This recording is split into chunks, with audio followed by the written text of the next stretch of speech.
ये तो सीधे था कि सब कुछ चिराग के हवाले और पारस को बेदखल कर दिया। सब कुछ तुम्हारा, तुम जो चाहो वही बात करेंगे। कि क्या पशुपति पारस लालू जी के संपर्क में है क्या? अगर एनडीए में बने रहना है पशुपति कुमार पारस को तो हाजीपुर को छोड़कर कुछ बात करनी मेरा है। चिराग पासवान ने जो कहा बीजेपी ने माना। चिराग पासवान के हर शर्तों के सामने बीजेपी सरेंडर हुई। लेकिन पशुपति पारस राज्यसभा जाएंगे। हाँ, और प्रिंस पासवान को मंत्री बनाया जाएगा बिहार सरकार में। सूरजभान सिंह के भाई का क्या होगा किसी को पता नहीं। दौड़ दौड़ के 2 एमपी भाग गए। अरे 2 ही सीट का तो सवाल है। बीना देवी कर रही है वैशाली, महबूब अली कैसर कर रहे हैं खगड़िया, जहाँ से वो दोनों सांसद हैं। और चिराग पासवान मानेंगे नहीं, ये भी हम पहले बता देते। अब देखिए, राज्यसभा जाने और एमएलसी बनकर मंत्री बनने में दिक्कत क्या है? पार्टी खत्म हो जाएगी। पार्टी पारस खत्म करना नहीं चाह रहे हैं। 3 सीटों की मांग पारस खेमे की बनी हुई है।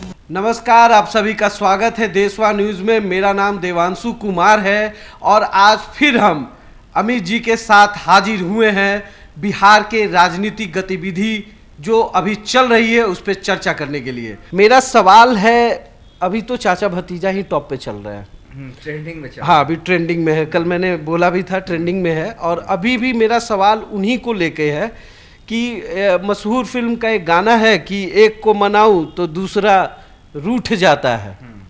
तो एक तो मान रहे हैं, दूसरे रूठ रहे हैं।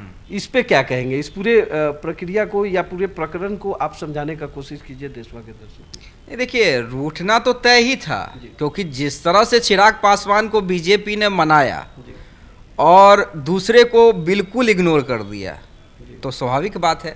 अरे भाई, जब आप भाई भाई में पिता बंटवारा करते हैं तो बराबर बराबर करते हैं या थोड़ा बहुत ऊपर नीचे करते हैं। ये तो सीधे था कि सब कुछ चिराग के हवाले और पारस को बेदखल कर दिया। पंच माना था मोदी को दोनों ने, और मोदी जी ने, अमित शाह ने, जेपी नड्डा ने चिराग को कहा सब कुछ तुम्हारा, तुम जो चाहो वही बात करेंगे। तुमको जो पसंद हो वही बात। हाँ, दिन को कहो दिन, तो मतलब जो गाना था, अब गाना मुझे उतना याद नहीं है। हाँ, लेकिन चिराग पासवान ने जो कहा बीजेपी ने माना। चिराग पासवान के हर शर्तों के सामने बीजेपी सरेंडर हुई। और मैं ये नहीं कहूँगा चिराग पासवान की मांग गलत थी। मांग चिराग पासवान की भी गलत नहीं थी।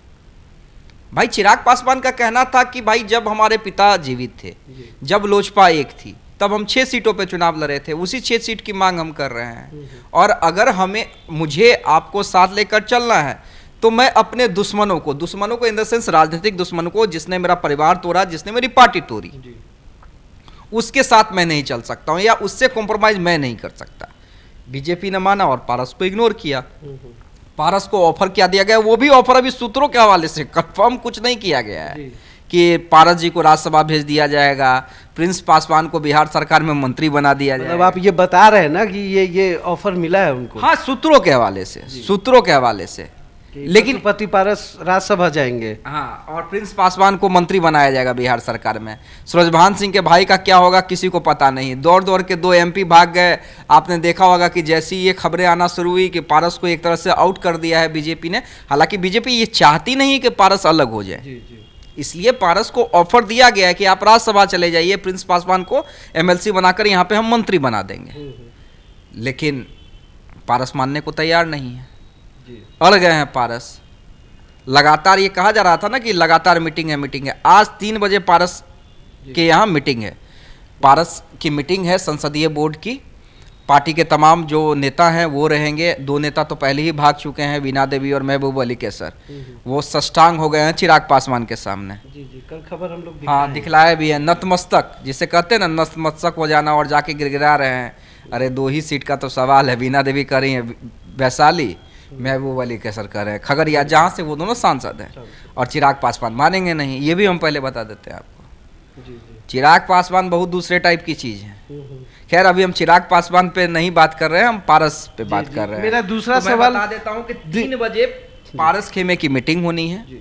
दिल्ली में तमाम लोग मौजूद हैं। पशुपति कुमार पारस, प्रिंस पासवान, सूरजभान सिंह, चंदन सिंह, ये तमाम लोग मौजूद रहेंगे और बड़े फैसले की तैयारी में है।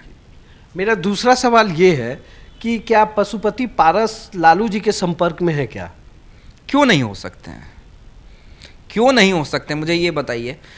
जब चिराग पासवान साइलेंट मोड में गए थे तो क्या चर्चाएं हो रही थी? क्या चिराग पासवान लालू यादव के संपर्क में है? क्या तेजस्वी यादव चिराग पासवान को साथ ले आएंगे?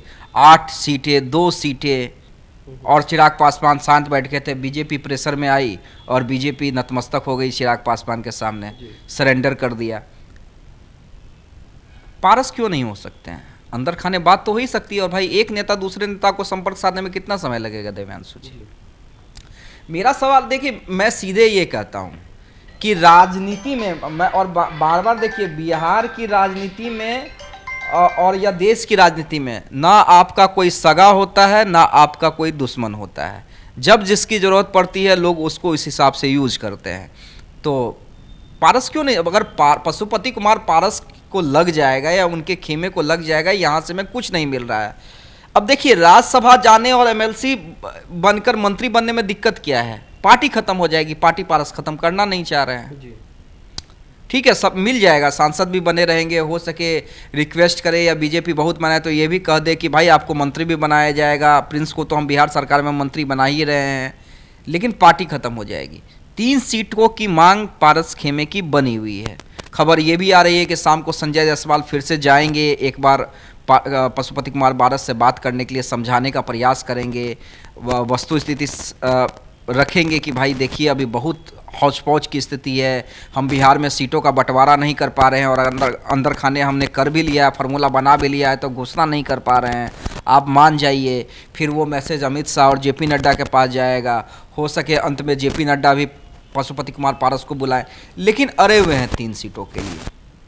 जिस तरीके से वो हुंकार भर रहे थे हाजीपुर सीट को लेके, और जिस तरीके से अभी एनडीए का जो चिराग के लिए एक चीज मैं क्लियर कर देता हूं, अगर एनडीए में बने रहना है पशुपति कुमार पारस को तो हाजीपुर को छोड़कर कुछ बात करनी है। मेरा सवाल था कि अभी जिस तरीके का चल रहा है तो दोनों चाचा भतीजे के बीच में, उस बीच में मतलब अभी भी इतना कुछ जो सामने आ रहा है, बीना देवी को लेके हो या कैसर जी को लेके हो, उसके बावजूद भी पशुपति पारस का कॉन्फिडेंस लेवल कहीं से कम नहीं दिख रहा है। ये तो आप मानेंगे? नहीं, देखिए, बीना देवी तो पहले ही उनसे अलग हो गई थी। महबूब अली केसर पशुपेश वाले स्थिति में थे, ठीक है।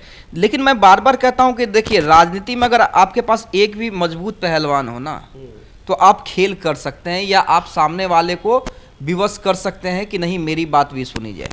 और देखिए, लोग इसे हल्के में लेते हैं। मैं कमेंट बॉक्स में भी देख रहा था या कई राजनेताओं से मेरी बातचीत होते रहती है, तो वो कहते हैं कि अमित जी आप क्या बात कर रहे हैं, वो दौर गया। लेकिन और मैं किसके बारे में कहता हूँ? सूरजभान सिंह के बारे में। देखिए, दौर गया है। मैं ये नहीं कह रहा हूँ कि आज के डेट में बाहुबलियों का दौर है बिहार में, लेकिन आप इसे सिरे से खारिज भी नहीं कर सकते हैं कि सूरजभान सिंह जैसा व्यक्ति अगर किसी के पास हो तो वो बार्गेन नहीं कर सके, वो पार्टी बार्गेन नहीं कर सके, या पशुपति कुमार पारस के पास साथ अगर सूरजभान सिंह है। अब तो प्रतिष्ठा का सवाल बन गया ना, क्योंकि सूत्रों के हवाले से खबर क्या आ रही थी कि पारस को राज्यसभा, प्रिंस को मंत्री, व्हाट अबाउट चंदन सिंह जो सूरजभान सिंह के भाई हैं। बीजेपी ने तो ये नहीं कहा कि भाई चंदन सिंह को हम अपने सिंबल पे चुनाव लड़ाएंगे। अगर ये भी कह देती तो सूरजभान सिंह को लगता। तो देखिए, स्ट्रेटेजी क्या है? स्ट्रेटेजी वही होगी जो 2020 वाली चिराग पासवान ने अपनाई थी। मैं साफ कह देता हूं, जो मेरे पास सोर्सेज हैं।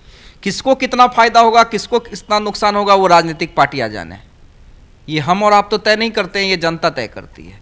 लेकिन हम स्ट्रेटेजी के बारे में बताते हैं कि पार्टियों का स्ट्रेटेजी क्या है। जैसे चिराग पासवान ने जो स्ट्रेटेजी अपनाई थी साइलेंट की, साइलेंट जोन में वो चले गए थे, कुछ नहीं बोल रहे थे, मीडिया से बातचीत तक नहीं कर रहे थे, अपने नेताओं से बयान दिलवा रहे थे, तेजस्वी को धन्यवाद भी कहलवा रहे थे। तो प्रेशर में आई ना बीजेपी, फायदा हुआ ना। तो वही स्ट्रेटेजी अब पारस गुट अपना रहा है कि प्रेशर में, इतना प्रेशर में ले आइए। और देखिए, जो मेरे पास जानकारी है, अगर बात नहीं बनेगी तो शायद ही पशुपति कुमार पारस माने, और उन्हें उम्मीद तो नीतीश कुमार से भी थी कि भाई नीतीश कुमार, क्योंकि देखिए ये कहा भी जाता है कि चिराग पासवान के जो पार्टी टूटी थी, वो उसमें एक प्रमुख कारण नीतीश कुमार थे, कि नीतीश कुमार के कहने पे ही पार्टी टूटी थी, इशारा नीतीश कुमार का था। लेकिन नीतीश कुमार भी अब काम नहीं आ पा रहे हैं। उम्मीद तो पशुपति कुमार पारस को नीतीश कुमार से भी थी। तो देखिए, अभी आज शाम का वक्त हाँ, बहुत इम्पोर्टेंट है, बहुत इम्पोर्टेंट है। और इसमें भी कोई दोहमत नहीं है कि संपर्क साध लिया गया है लालू यादव खेमे से। इसकी इतनी जानकारी हम दे देते हैं, बाकी एक ही वीडियो में तमाम जानकारी नहीं देंगे। स्ट्रेटेजी क्या है, मैंने क्यों कहा कि चिराग की 2020 वाली रणनीति भी पशुपति पारस खेमा अपना सकता है, उस पर भी अलग वीडियो बनाएंगे, लेकिन फिलहाल इस वीडियो में इतना ही ये करते हैं। अभी जिस तरीके का कसमोकस या जो हिसाब किताब चल रहा है बिहार की राजनीति में, और खास करके चाचा भतीजा को लेके, उस पर हम लोगों ने अमित जी से बात की और जो भी बात निकल के सामने आई है वो बहुत ही दिलचस्प है। आज शाम में भी कुछ ऐसी खबरें आ सकती हैं जो थोड़ा चौंकाने वाली हो, हम लोग उस पर भी चर्चा जरूर करेंगे। फिलहाल इस खबर में इतना ही। नमस्कार।